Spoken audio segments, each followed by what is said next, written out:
최근 LH 직원들의 사전 정보를 이용한 투기 논란이 이어지고 있는 가운데 제주도에서 전국 지방의회 최초로 부동산 거래 신고제 도입을 추진합니다. 의원들의 부동산 투기 근절 대책을 마련하기 위해 추진되는 이번 조례 개정안에 대해 오늘 이 시간 자세히 알아보겠습니다. 조례 개정안을 대표 발의한 김용범 제주도의회 의회 운영위원장 나오셨습니다. 안녕하세요. 예, 안녕하세요. 김용범 의원입니다. 네. 최근 LH 직원들의 부동산 투기로 촉발된 공직자 부동산 투기 의혹이 공직사회 전반에 대한 불신으로 이어지고 있습니다. 그래서 이번 개정 조례안 추진에 대해 더 관심이 높은데요. 추진하게 된 구체적인 이유는 무엇인가요? 예, 제주의 그 공직사회만큼이라도 부동산 투기를 뿌리 뽑겠다라는 생각으로 조례 개정에 나섰고요.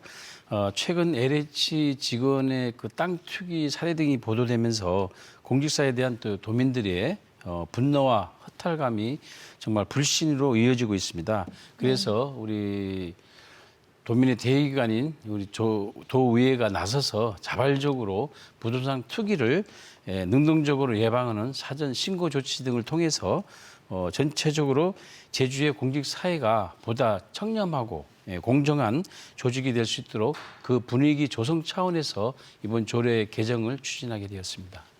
네, 이번 개정 조례안이 의원들의 근본적인 부동산 투기를 예방하기 위해서 추진이 되는데요.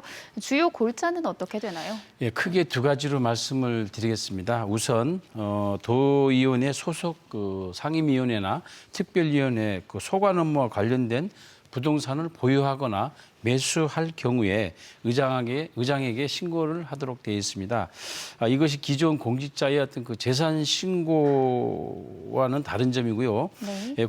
공직자 재산 신고는 매년 같은 시기에 한 차례 재산 신고를 하는 것에 비해서 이번 조례 개정안에는 직무와 관련된 부동산 거래가 있을 때마다 그때 수시로 신고를 하기 때문에 의원 자신이라든지 배우자 등이 부동산 거래의 그 현황을 제대로 파악하고 관리를 해야 된다고 봅니다. 그래서 이렇게 되면 의원과 그 가족분들도 더욱 주의를 기울이게 될 것이고요. 또 하나는 부동산 거래 행위가 법령 위반으로 의심되는 경우에 민간위원으로 구성된 그 윤리심사자문위원회의 심사를 거쳐서 윤리특별위원회에 회부하도록 하는 내용을 담고 있습니다. 네, 그러면 좀 더 자세히 짚어보겠습니다. 이 직무와 관련된 부동산 보유와 매수와 관련을 해서 의장에게 신고를 할 때 의원 본인뿐만 아니라 가족도 포함을 해서 신고를 해야 되는 건가요? 예, 말씀하신 것처럼 그 공직자윤리법의 신고 대상인 의원 본인은 물론이고요. 본인의 직계 존비속과 배우자가 포함이 됩니다. 여기에 더해서 이번 개정안에는 본인의 형제 자매 그리고 배우자의 직계 존비속과 형제 자매까지 개정안에는 포함을 시켰습니다. 잘 아시다시피 그 조례 제정권에는 사실상 한계가 많습니다. 그래서 차명 거래까지는 적발하기 어려워도 이번만큼은 실효성 강화 차원에서 확대했다는 말씀을 드리고 싶습니다. 네, 절대 그래서는 안 되겠지만 이 해당 부동산 보유와 매수가 신고를 받은 후에 그 직무상 알게 된 정보를 악용한 사례로 판단이 된다면 어떤 조치가 이루어지게 되나요?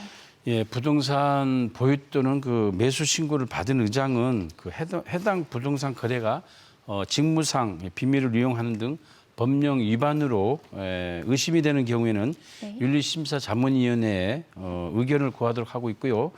이 경우에는 한 달 이내에 빠르면 한 달 이내에 그렇지 않고 만약에 늦더라도 2달 이내에는 윤리심사자문위원회가 엄격한 조사를 통해서 그 결과를 내놓을 것입니다. 그리고 의장 그 결과를 해당 의원에게 통보를 하고 그 윤리심사자문위원회 의견을 존중해서 필요한 경우 수사기관 등에 신고하거나 고발 조치하도록 되어 있고요. 아울러서 이와는 별개로 윤리특별위원회에 회부해서 징계 여부를 심사하도록 되어 있습니다. 네, 말씀을 들어보니까 윤리심사자문위원회 역할이 클 것으로 보이는데요. 네. 그 구성과 방향은 어떻게 되나요? 예, 윤리심사자문위원회는 그 규모는 1명의 위원장을 포함해서 7명의 자문위원으로 구성이 되고요. 그 자격은 대학의 그 조교수 이상 직에 있거나 네. 판검사, 변호사 직에 있거나 있었던 사람 그리고 시민사회단체 임직원이라든지 4급 이상 공무원 그리고 윤리에 관한 학식과 경험, 전문성이 풍부한 그러니까 민간위원으로 구성이 되고요. 도의원들과 정당인들은 배제를 시켰습니다. 그리고 윤리심사자문위에서는 부동산 투기 조사를 비롯해서 어떤 그 의원의 겸직 사항이라든지 또 그 영리 업무에 관한 사항 그리고 그 징계 및 그 윤리에 관한 사항을 심사해서 의장과 윤리특별위원회 자문의 역할을 맡기도 합니다. 그래서 민간위원회 주도해서 객관적이고 공정하게 엄격한 조사를 할 것으로 기대가 되고요. 아울러서 그 윤리심사자문위원회 의결 사항이 사실상 구속력을 갖기 위해서는 의장과 윤리특별위원회의 그 의견을 최대한 존중하도록 되어 있습니다. 네. 이 민간위원으로 구성된 윤리심사자문위원회를 통해서 보다 엄격하고 투명한 조사가 가능하도록 하겠다는 말씀이신데요. 그런 만큼 이번 조례가 개정이 된다면 향후 기대되는 구체적인 효과는 뭐라고 생각하시나요? 예, 이번 조례 개정이 전국 최초로 추진되면서 전국적인 이슈로 이제 이르는 것 같습니다. 우리 지역 언론뿐만 아니라 중앙 언론 또 심지어는 우리 지방의회 업무를 담당하고 있는 행정안전부에서조차도 이번 이 조례에 큰 관심을 갖고 있습니다. 전국 지방의회 최초로 지방의회 부동산 거래 신고제를 실시하는 만큼 타시도 의회에서도 이를 모델로 한 조례들이 많이 제정이 될 것으로 보고요. 또한 여타 다른 공직사회에서도 그 파급 효과가 있을 것으로 전망을 하고 있습니다. 네, 이번 조례 개정이 부동산 투기 근절을 요구하는 민심에 부응할 수 있는 초석을 마련했으면 좋겠습니다. 공직자 부동산 투기 문제와 관련해서 한 가지 더 짚어보겠습니다. 제주도는 제주 2공항 예정지에 대한 현직 공무원의 투기 의혹을 자체 조사한다고 밝혔는데요. 이번 조치에 대해서 어떻게 생각하시나요? 예, 지난번에 KBS에서도 지난 3월 15일에 보도한 것처럼 성산읍 제2공항 네. 예정지가 발표된 시점은 2015년 한 11월 경입니다. 그에 신고된 토지 거래 건수가 약 한 6,700여 건이나 됩니다. 네. 이 중에서도 이것은 아마 전해에 비해서 한 2배 이상 아주 증가가 됐고요. 이 중에 3분의 가량이 서울이나 다른 지역의 거주자로 알고 있습니다. 그래서 원희정 지사께서 이제서야 LH 투기 의혹과 맞물려서 뒤늦게 자체 조사를 하겠다고 하는데 이는 공무원 사회에 어떤 경종을 울리는 의미는 있겠습니다만 아마 조사의 한계가 지금도 드러나고 있습니다.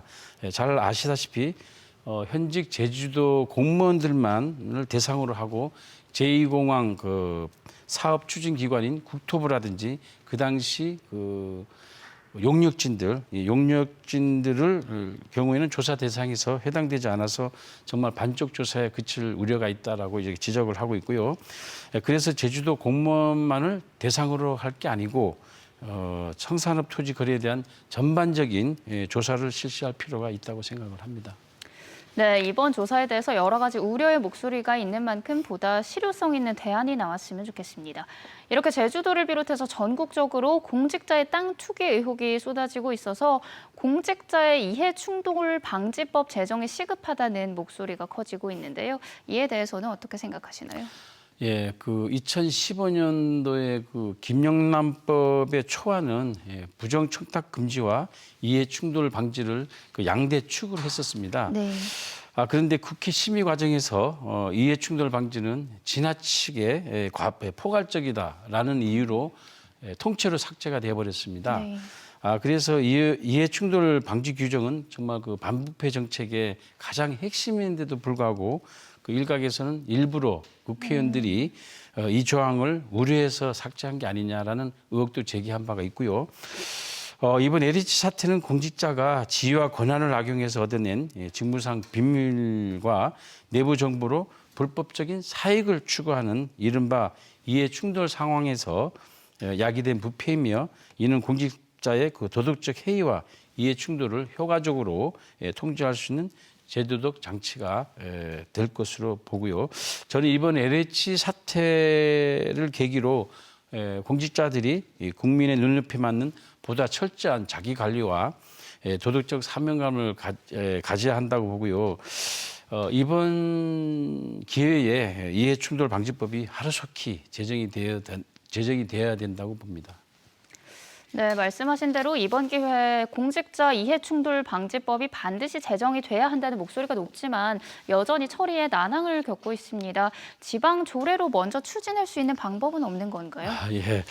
헌법 제117조와 지방자치법 22조에 보면 지방자치단체는 법령이 범위 안에서 자치 사무에 관한 규정을 조례로 제정할 수 있다라고 되어 있습니다. 그런데 그 주민의 권리 제한이라든지 또한 그 의무 부과 사항 그리고 벌칙을 정할 때는 법률의 위임이 있어야 합니다. 그래서 법률의 위임 없이 이해충돌 방지 관련 조례를 제정하는 것은 조례 제정권의 범위 한계를 넘어서는 위헌 입법의 소지가 있다고 설명을 드리고 싶습니다. 네, 이번 사태와 관련해서 공직자를 바라보는 시민의 눈이 그 어느 때보다 매서운 시기입니다. 잃어버린 신뢰를 찾기 위해서 공직자 스스로 자정의 노력이 필요해 보입니다. 구체적으로 어떤 노력들이 필요할까요?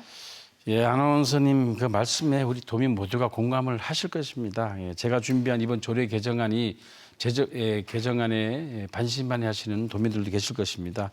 그래서 법망을 피해가는 사람들을 쫓기보다는 우리 공직사회가 도민의 지탄을 받지 않도록 반성하고 또 반성해야 될 것입니다. 진심으로 도민을 아끼고 무서워하는 마음가짐이 우리 공직사회에 뿌리 깊게 자리 잡을 수 있도록 저도 도민의 입장에서 더욱 열심히 의정활동에 전념하도록 하겠습니다. 네, 마지막으로 이 부동산 거래 신고제 조례 개정안에 관련해서 도민들에게 하고 싶은 당부의 말씀이 있다면 짧게 한마디 부탁드립니다. 예, 도민 여러분 얼마나 허탈하십니까? 이번 부동산 사태로 위로는커녕 상실감과 분노만 커지고 있어서 정말 안타까운 마음입니다. 이런 상황에서 이번 개정안이 도민 여러분께서 느끼시는 공직 사회에 대한 불신을 조금이나마 해소시킬 수 있다면 정말 큰 영광이겠습니다. 등하굣길에 어린 학생들을 보면 참으로 부끄러운 생각이 듭니다. 그럴 때마다 다음 선거가 아닌 다음 세대를 준비하는 정치를 해야겠다고 다짐을 해봅니다. 이제 우리 사회에 만연된 부동산 투기를 막는 일은 이게 끝이 아니라 시작인 것입니다. 도민 모두가 자랑스러워하는 제주를 만들기 위해 더욱 노력하겠다는 말씀을 드리고 싶습니다. 감사합니다. 네, 오늘 말씀 감사합니다. 네, 감사합니다.